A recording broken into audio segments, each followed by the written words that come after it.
Sorry, your name first. Jordan. Jordan, right? Yeah. Jordan, looking at this, it's fascinating, but I want to hear. I want to hear from you. So, tell me about your dad's side first. My dad's side. So, well, my dad's grandparents, they lived in Germany in the 30s, before the war, and my great-grandfather studied international law. And what he and his wife did is they realised that Hitler was coming up and the Nazi Party were rising up in power, and that bad things were going to happen before it happened.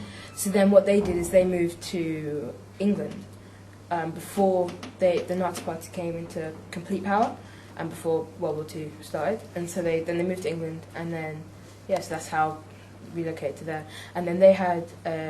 Did they? Can I just ask you about that? I mean, they got out clearly before the war, while Hitler was coming to power. They must have had relatives who stayed behind. Do you know anything about what happened to them?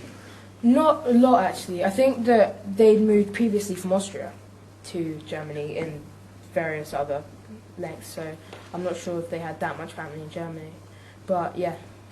So they were lucky. They were lucky to get out, right? Yeah. So they set up in England. And what kind of business did they move into there? Did they stay in the law?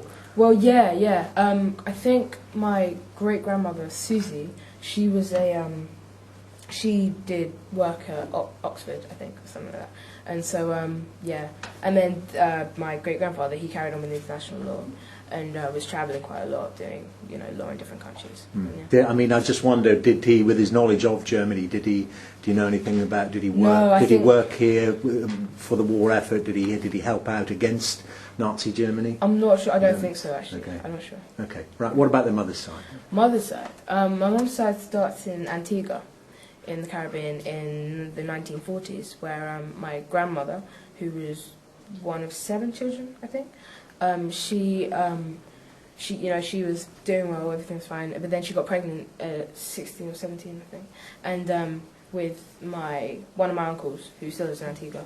And so then what happened is, the thing that happens in Antigua, if you get pregnant at quite a young age, is that they try and give you a better start. So they send you to another country with some money and stuff to help you kind of bring up, come up and have a better hope for that and your child.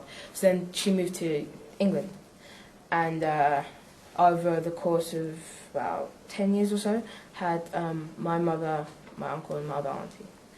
And yeah, so then, yeah, that's that. And I know nothing of my grandfather on my mum's side. Okay. Neither does she, to be honest. So in terms of you must have loads of cousins and aunts and uncles. So. I went to Antigua in 2007 and went around with my uncle who lives there, Milta, who we all met for the first time, even my mum, who is her brother, but she'd only met him for the first time then. And we went around there, and he took us around there, and it was just like family, and it seemed to be related to the whole island, and it was quite weird. It was quite a good experience. Do you find that a bit different than to the UK? I mean, the way that yeah. I mean, the doors are always open, aren't they? You can go in, and you usually related to someone, or they know somebody who knows you, don't they? It's very communal there. It's a completely different atmosphere, completely different sense of family there, different sense of community there than it is to this country. Yeah. Well, Jordan, thank you very much, Steve, for that. Here, have that back.